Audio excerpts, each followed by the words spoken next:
Bienvenue sur Anasio, le podcast pour une enfance protégée. Je suis Sybille Dubost. Aujourd'hui, je vous propose une nouvelle thématique, l'impact du stress sur l'organisme. Je vous souhaite une bonne écoute.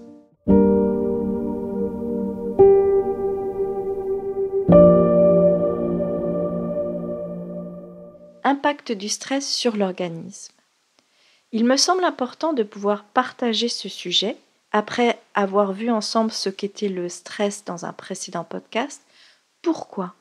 Parce que savoir, ça permet déjà de faire de la prévention et savoir peut permettre d'aller sur le chemin de la guérison. Comme abordé dans le précédent podcast sur le stress est une réaction adaptative pour lutter contre un changement afin de ramener l'équilibre. Cet équilibre est aussi appelé l'homéostasie. La source du stress peut être d'ordre physique ou psychologique. Tout facteur physique ou psychologique perturbe l'homéostasie et entraîne ainsi une réponse au stress. Lorsqu'il y a stress, nous avons tous des réactions. Ces réactions comprennent à la fois des changements physiologiques, mais aussi comportementaux. Mais ces réactions peuvent différer selon les personnes. Certaines personnes sauront s'y habituer et donc relativiser, d'autres y résisteront et d'autres encore y seront sensibles, susceptibles. Il existe donc une vulnérabilité propre à chacun face au stress. Lorsqu'il y a stress, nous avons des réactions comportementales. Quelles sont-elles ? Nous avons déjà évoqué le syndrome général d'adaptation et le fait que face à un événement stressant, nous pouvons avoir 3 types de réactions. Le combat, la fuite et le figement. Prenons un exemple. En cas d'agression, vous pouvez réagir par le combat, par la fuite ou par le figement, c'est-à-dire le fait de ne plus pouvoir bouger. Et il n'y a pas de culpabilité à avoir, car ce sont des réactions automatiques qui s'activent par notre système nerveux. Lorsqu'il y a stress, nous pouvons aussi avoir des réponses physiologiques et un certain fonctionnement dans notre cerveau. Voyons comment cela fonctionne.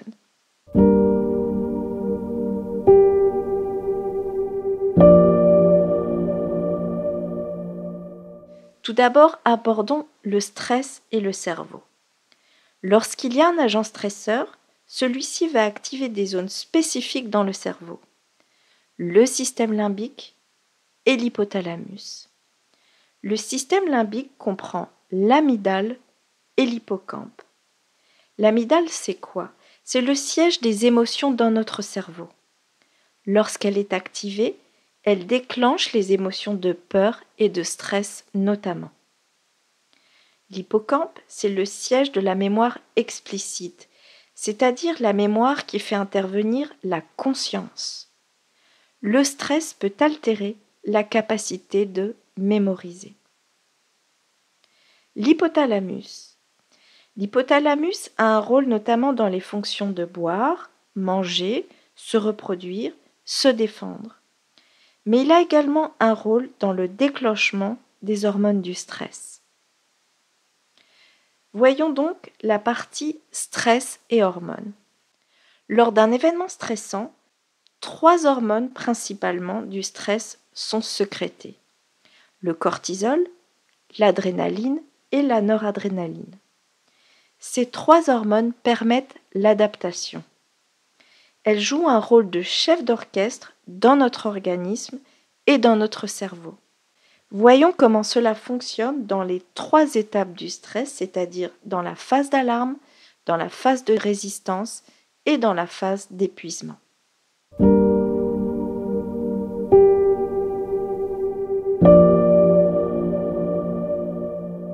Face à un événement stressant, le système va tout d'abord se mettre en phase d'alarme. L'événement stressant va activer l'hypothalamus dans le cerveau qui va activer le système nerveux dit sympathique et ainsi permettre la sécrétion de 3 hormones du stress, l'adrénaline, la noradrénaline et le cortisol. Adrénaline et noradrénaline contribuent notamment à l'éveil, à la vigilance et à l'attention. Elles sont sécrétées par le biais des glandes surrénales qui se situent au-dessus des reins. Une fois le stress disparu, l'adrénaline et la noradrénaline reviendront rapidement à l'état normal, tandis que le cortisol, qui a une libération plus lente, continuera à augmenter et ne reviendra à la normale que plus longtemps après. Dans cette phase d'alarme, qui est aussi la phase du bon stress, où vous avez par exemple votre enfant qui va passer une compétition de sport, un oral, une épreuve, un examen, vous pouvez aussi constater dans cette phase des effets au niveau du corps, tels que l'augmentation du rythme cardiaque, l'augmentation de la respiration, de la transpiration, du débit sanguin. Les organes impliqués dans la défense sont ici l'appareil cardiovasculaire, les poumons, le foie et les muscles. Lorsque le stress passe en phase de résistance, le cortisol continue à être sécrété. Comment ça fonctionne ?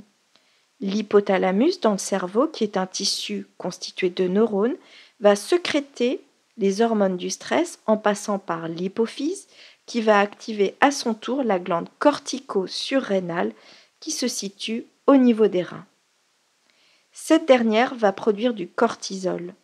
En cas de stress, le niveau de cortisol augmente.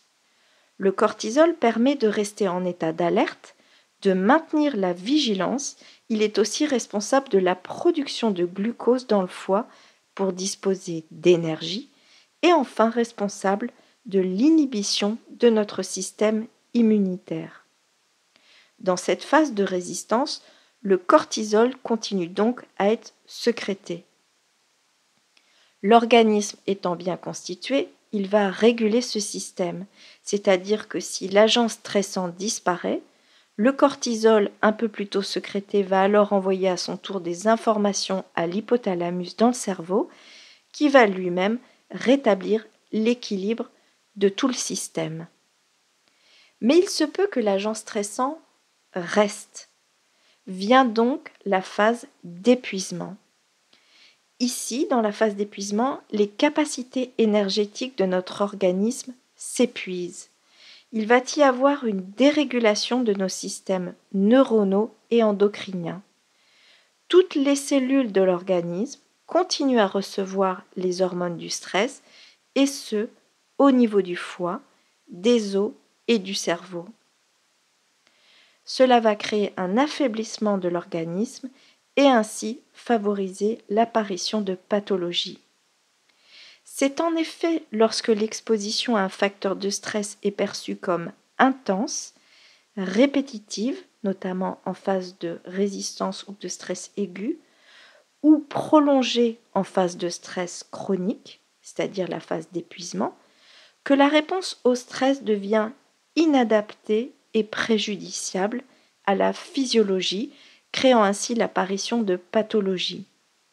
Dans notre exemple du début, s'il y a violence répétée, il peut y avoir cette phase d'épuisement qui est préjudiciable à la physiologie et qui peut créer l'apparition de pathologies. Quelles sont ces pathologies ?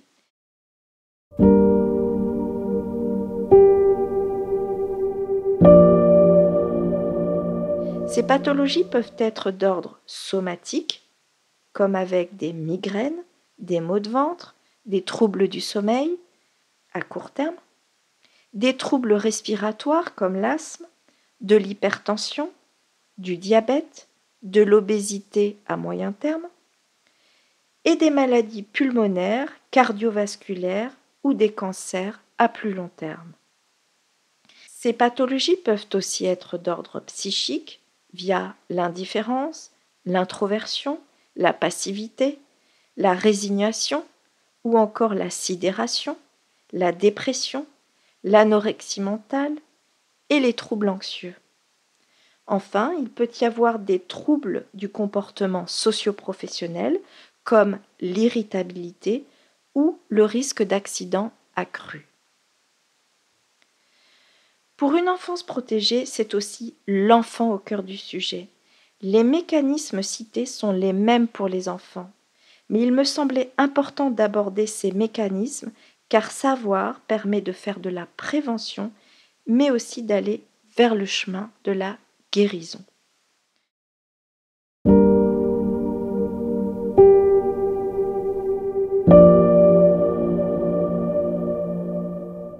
En conclusion sur le stress, nous pouvons voir que ce qui est important, c'est certes le stimuli, c'est-à-dire l'agent stressant, qu'il soit d'ordre personnel, professionnel ou social, qu'il soit d'ordre physique ou psychologique, mais également la réaction de la personne face au stress. Ce qui est important en effet, c'est aussi la réaction du cerveau et plus globalement du corps dans son ensemble. Comme évoqué, la réponse au stress relève d'une interaction complexe de mécanismes nerveux, hormonaux et immunitaires qui s'enclenchent automatiquement. Le cerveau est à l'origine du déclenchement de nos réactions et de tout notre système pour faire face au stress. Il impacte nos sensations corporelles, nos émotions qui sont plus ou moins fortes en termes de stress, et enfin nos comportements qui peuvent être adaptés ou inadaptés. Encore une fois, il n'y a pas lieu de culpabiliser car ces réactions sont automatiques. En revanche, nous pouvons agir sur un point, c'est la régulation de notre organisme. Il est en effet essentiel de pouvoir réguler notre organisme, notre cerveau et notre système nerveux afin de retrouver l'équilibre. Nous en parlerons dans un podcast spécifique. Merci au professeur Garcia pour son aide sur le sujet. Monsieur Garcia est professeur et chercheur, responsable du diplôme universitaire de psychotraumatologie, du diplôme universitaire de suicidologie et directeur du département des sciences de la vie à l'Université Côte d'Azur. Merci à toutes les personnes qui nous écoutent. N'hésitez pas à vous abonner, à liker et à partager si vous aussi vous souhaitez œuvrer pour une enfance protégée. Vous pouvez suivre l'actualité d'Anasio, le podcast pour une enfance protégée, sur les réseaux sociaux, sur la page YouTube Anasio et sur le site anasio.fr. Je vous dis à bientôt.